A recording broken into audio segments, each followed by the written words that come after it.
Hi, hello, and welcome back, everybody, to Sakura Dungeon. Last time we finished exploring the 20th floor, and we even found a thing to give to the Queen Bee. So let's get our clothes repaired. Make sure there's nothing to talk about. Do we have a new... We do have a few new captured monsters, I see. Let's see here. Sure. Imprisoning a genie is actually rather easy. They are bound to their lamps unless they are compelled to leave by their current master. Since I removed her from the dungeon, she is no longer under the influence of the dungeon lord, so I simply left her lamp inside a cell. I go inside and begin to polish its surface. Soon enough, smoke begins to emit out of it. So, it is you who has released me from my lamp and my old obligations, says the genie. What do you desire more than anything else in this world, asks the genie. Genies are ultimately creatures of desire. They are at their happiest when they fulfill the needs of their current master. You have 3 wishes, says the genie. If it is in my power to do so, I will grant them to you. Until another seizes the lamp, I will be your servant. I only have 1 wish, Genie, says Yomi. I want you to serve me. Is that not what I'm already doing, asks the genie. No, I didn't mean like that, says Yomi. I am in need of loyal subordinates, and I think your power would greatly aid my cause. Stay at my side no matter what, says Yomi. While I am compelled by the lamp, says the genie, I cannot grant that wish. It would merely take another to seize my lamp for our bonds to be severed. Then I wish for you to be freed from your lamp, says Yomi. You aren't being serious, are you? Asks the genie. I am, says Yomi. Sure enough, her disposition immediately changes. I can feel it. I'm truly free, says the genie. In exchange for your generous wish, I will gladly fight by your side, says the genie. Very well, says Yomi. Although it does not seem significant in the grand scheme of things, every monster here deserves to be free. Alright, next let's go with the Broom Witch. There has been a rogue cleaning utensil in the prison lately, one which somehow manages to escape from the prison cell of its owner. I've set this prison up well considering many different possibilities, but this is one I had not foreseen. So I have no choice but to negotiate with the witch in this cell. Finally, says the Broom Witch. I've been trying to get someone's attention for ages. There's also lingering magic in these cells, as my broom picked up.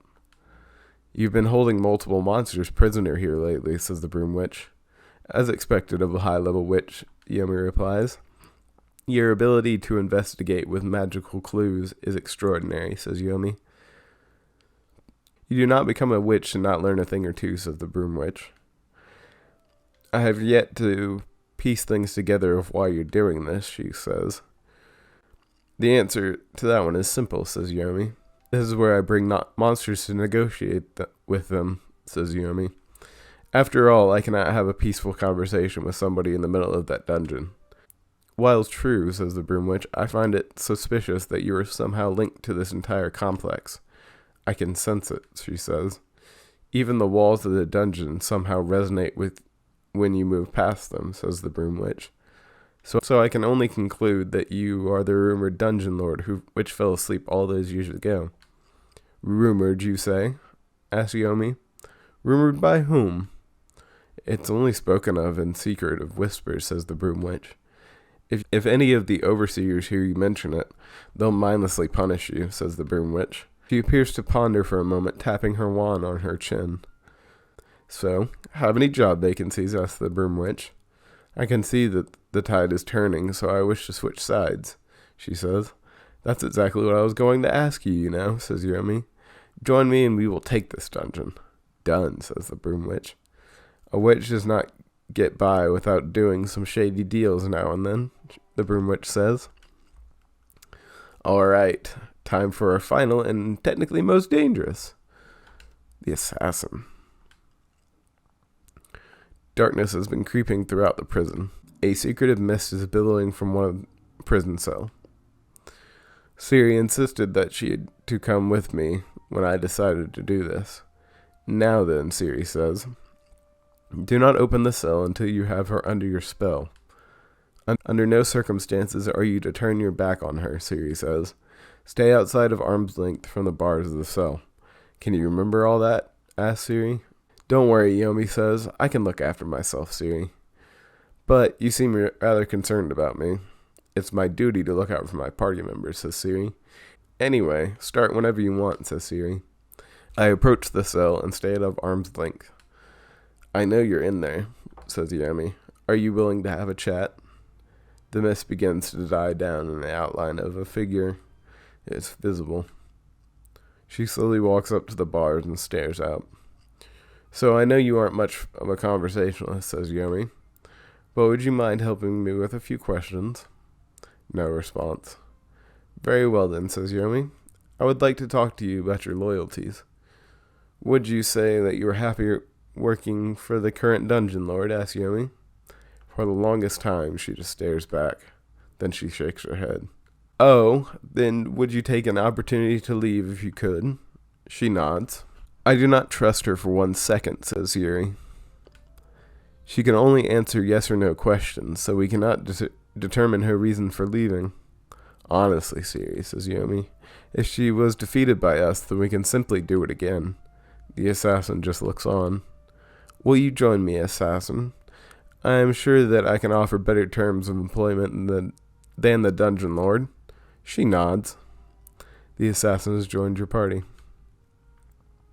All right. Now, I think we're going to do a little bit of a jump. I'm going to find my way back to the Queen Bee's floor, if you'll excuse me for a moment. All right, let's see what she has to offer for us. Welcome back, says the Queen Bee. Have you brought me a gift? Yes, give her the chalice. Would you say this is an appropriate gift? Asks Yomi. Oh, says the Queen Bee. She looks at the gift with glittering eyes. Now this is a very nice gift, says the Queen Bee. Definitely appropriate for royalty. The Queen Bee eagerly takes the chalice from my hands. Siri just looks away, clearly distressed. You have earned my favor, Fox, says the Queen Bee. What is it you desire of this queen? Asked the bee. I would like your assistance, says Yomi. Join me and help me claim this dungeon as my own. Says the Queen Bee. Well, it has been some time since I last found something interesting to do, says the Queen Bee. She begins to tap her fingers on her chin. Yes, I shall agree on this, says the Queen Bee. Drones, you had best behave until I get back. You may summon me whenever you please, Fox, says the Queen Bee. But remember, I will remain in my hive if you have no need for me. That's reasonable, says Yomi. Interesting. She has joined our party. Alright, I'm going to head back. Well, actually, I could do... Well, no. Alright, it's time to head... Oh, get out of here. Wait a minute. No. I don't have time for this. Thank you. There we go.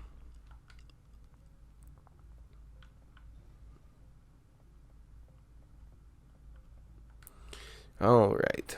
Now, let's swap with the party a little bit. Who all do we have right now? Catgirl, Hammer Warrior, and Nine-Tailed.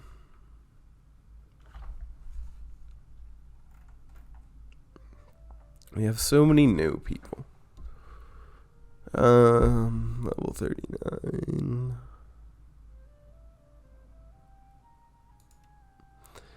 I'm definitely going to put the Queen Bee in. I would really like to try out the Hammer Warrior. Alright. Once again, we're ready to go. Yeah. I'm going to pop down to the end of the 20th floor so we can continue. We can do a little bit of exploring of the 21st floor before the episode's over. Alright, so I might have spoken too soon in my last episode about finishing exploring this floor. I think there's a little bit more to be seen. Oh, I forgot about the boss. Alright, whoever's in here, just show yourself, says Siri. Let's get this out of the way. Rather straightforward of you to announce yourself like that, says Yomi. Well, we're going to end up in a fight either way, says Siri. No point in wasting any time. Such cretins. No taste, no refinement, no sense of delicacy. A woman wearing frilly-looking clothing gracefully steps towards us. In one hand is an umbrella, which she twirls around. I've seen clothing like this before. The nobles in some isolated cities were very fond of it. So, you're not a complete plebeian. She's a noblewoman, huh? Are you admiring the glamour of this wondrous dress, she asked. She twists on the spot, letting her frilly skirt billow underneath her. No one in the party seems particularly impressed by your antics. It looks impractical, says Siri. I should have known that the likes of you could not appreciate this. Only people of a more noble breed could understand its beauty, says the noblewoman. It's not bad, says the cat girl. Not bad, asks the noblewoman. This dress deserves far more praise than that cretin. Well, what's so different about it compared to my own dress, asks the cat girl. The cat girl twirls around on the spot, showing off her own outfit. For starters, that twirl was sloppy, says the noblewoman. And unlike that cheap knockoff that you're wearing there, the fabrics of my dress are made from rare silk that could only be found in the former kingdom of Queen Isis. Not something a lowly cat girl like you could ever hope to afford. Meh, I could care less about what the materials are made of, says the cat girl. I just love the style of my outfit because it makes me look so cute and adorable. What a childish statement, says the noblewoman. Look, says Siri, I didn't come here to talk about how pretty you look in a dress. Let's just fight already, says Siri. I have no desire to fight until you perform the proper means of declaring hostility, says the noblewoman. Formality is one thing which separates the civilized from the savage animals. And you're not a savage animal, are you? Asked the noblewoman. I can see Siri's brow twitch with irritation. She acts just like the nobles I had to deal with in the guild. Even though she does not say a single word, the assassin's disdain is plainly visible. Her face seems to be stuck in permanent look of disgust. I can see her slowly tensing up, ready to strike. Calm down, Siri, says Yomi. She's probably only acting this way to make you lose your focus. Just like elven nobles, says Sylve. Only more obnoxious. My, everyone here seems to have a poor opinion of royalty, says Yomi. A proper leader is someone you can respect, she says. Like you, Yomi, says Sylve.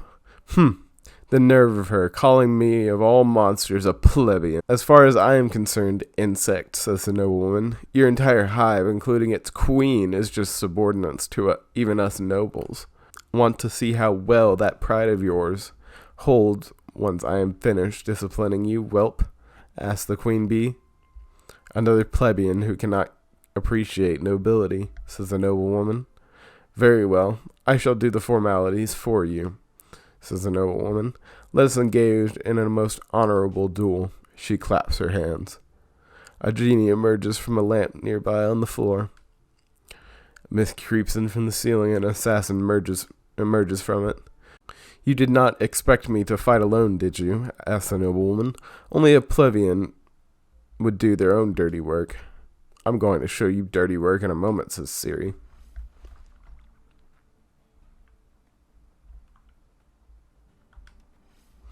We'll take out the genie first. She'll probably be the easiest to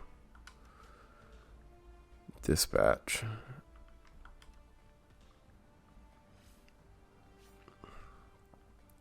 Alright.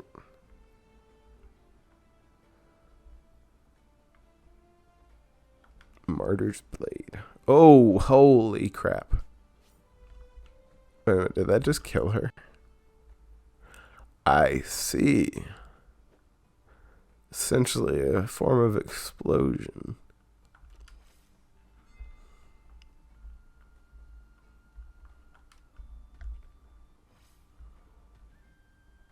Alrighty then, I won't use that one willy-nilly.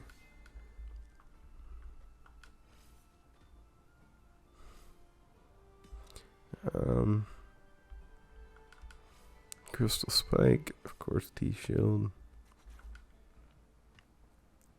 Let's see. S-Field. Holy Arrows, how about that? Nope. Dodge that as well.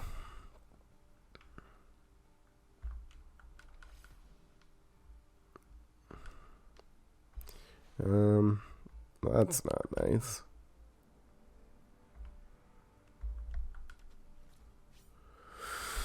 Dodge that as well.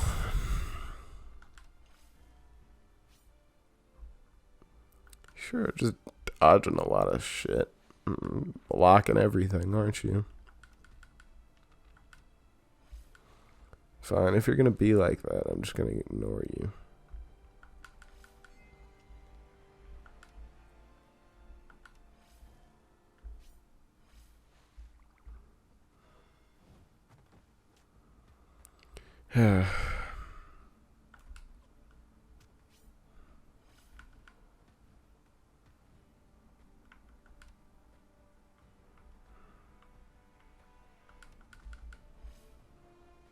You know, this is freaking annoying. Just dodges everything. Yep, just everything. Every goddamn thing I throw at her. Hey, look, you didn't dodge that time, did you? Fucking annoying bullshit.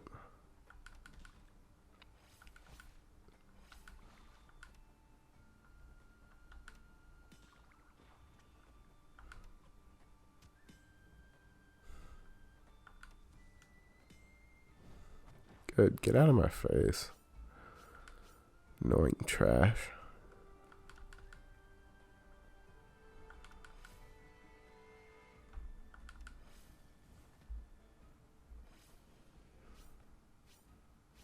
Yeah, dodge that shit.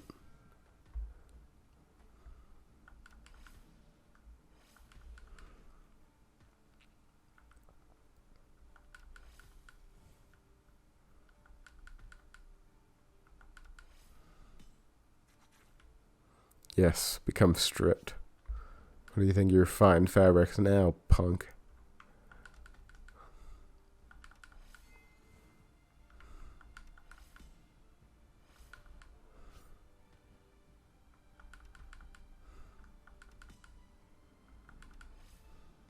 Yes. Get freaking wrecked. Did that upstart seriously believe that she could best me of all monsters? Asked the queen bee. Siri laughs to herself. Who's the plebeian now? Siri asks. Damn nobles. You certainly seem to dislike them, Siri, says Yomi. When you deal with these nobles on a daily basis, you will understand why, says Siri. The politics among guilds are bad, but they are nothing compared to the scheming that the nobles do behind each other's backs. Assassinations, bribery, corruption, adultery, all of these things are the norm. And it was especially bad when heroes got involved. There was one incident where one hero from a guild was hired to assassinate somebody, only to be thwarted by another member of the same guild who was hired to protect their assassination target. To give you a short summary of why I dislike nobles with such strong passion, Fox. They're manipulative, spiteful, backstabbing, immature, arrogant, and completely irredeemable idiots.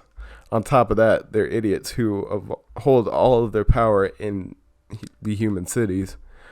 So you can tell me whether or not that's a good thing. It does not seem like a good thing to me, says Yomi. There were many politics like that in the days of Queen Isis too, says Yomi. Her own royal court schemed against her every day. Perhaps nobility is one of the greatest blights of humanity will ever face. The assassin also seems satisfied in defeating the noble. So you also enjoy fighting against these nobles, says Siri. The assassin's expression changes from one of satisfaction to guilt. She doesn't give any answer to Siri's question. You seem conflicted, says Yomi. The assassin nods. Okay, so do you sometimes enjoy fighting against these nobles? Without any hesitation, the assassin nods. Are there any nobles that you regret assassinating? Again, without hesitation, the assassin nods. I see. So you believe that there are some nobles which you believe aren't worth assassinating? The assassin nods again. And these nobles you wouldn't willingly assassinate. It is because they are nobles that you could actually respect. The assassin nods again. I think I understand, says Siri. What do you think you understand, Siri? Asks Yomi. On occasion, some of the more unscrupulous nobles that are blacklisted within my guild are the ones that end up on a guild's assassination list. These include the likes of robbers, barons, crime lords, smugglers, slavers, sometimes even nobles that are accused of suspected of plotting a coup. I believe that these are the kinds of nobles that you would rather want to assassinate, right? Asked Siri. The assassin nods with a smile on her face. If nobles like that upstart were bee girls like myself, says the queen bee, there's no chance that any of them would last as long as queens.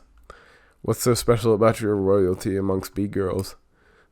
Like with normal bees, life as a queen bee starts out harsh and full of conflict. Why is that, asked Siri. In order to become a queen of a hive, you must defeat all other contenders in a life or death battle, says the queen. Ah, fuck me, dude. How barbaric, says Siri. Perhaps, but it is to ensure that the ruler of the hive is the one most fit to rule. Indeed, says the queen bee. Moreover, if a queen was deemed especially unfit, like, say, she was much of an upstart as that noble as we defeated, then the drones could intervene in order to ensure that such a queen would never take power. That's reassuring, if only slightly, says Siri. However, some queens instead opt to search for new places to build a hive of their own, says the queen bee. Admittedly, I was one such queen. What was life like trying to build a new hive? Asked Siri. Difficult, says the queen bee. I only had a handful of drones with me from the hive that I left, but we had to hastily build a temporary hive that could shelter its queen, along with as many of our existing drones as we could possibly support. What kind of threats were there to your hive survival?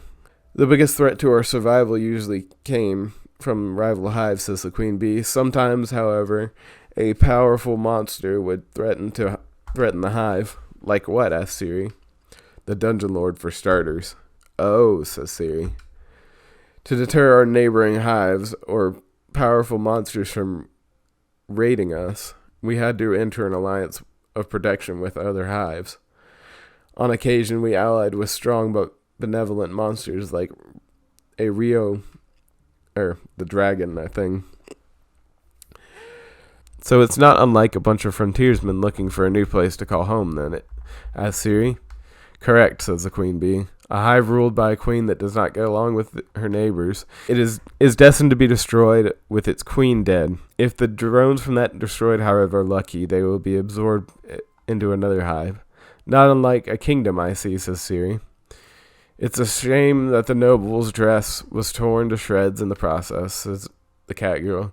Yes, it must have been more expensive than anything I've ever owned, says Siri, and it might have taken forever to create. But alas, she chose to bring it into battle, says Siri, and squandered her fortune when it ended up getting torn to shreds, along with the rest of her. Says Siri. You know, you would have looked especially nice in it, Siri, says the cat girl. But it's impractical to wear in battle, Sincere. I even said so myself. Puh, that didn't stop me from choosing to wear the dress that you've been seeing me wear during our expedition. It was your decision to wear that dress after all, even in spite of all the difficulties of keeping it in fine condition while exploring in dungeons like this. When you have mending tonics or a talented tailor like Isabella, says Catgirl, then I doubt I have to worry about getting it torn to shreds. Well, yes, says Siri, but if such a luxury wasn't available to you, just as it was for me before I came to this dungeon, I would still bring it with me, says the Catgirl. I'll just fight naked so that I won't get it damaged. Okay, guys, I'm done. I have read a lot, and I'm going to call it here. As always, I hope you enjoyed, and I will see you next time for more Sakura Dungeon.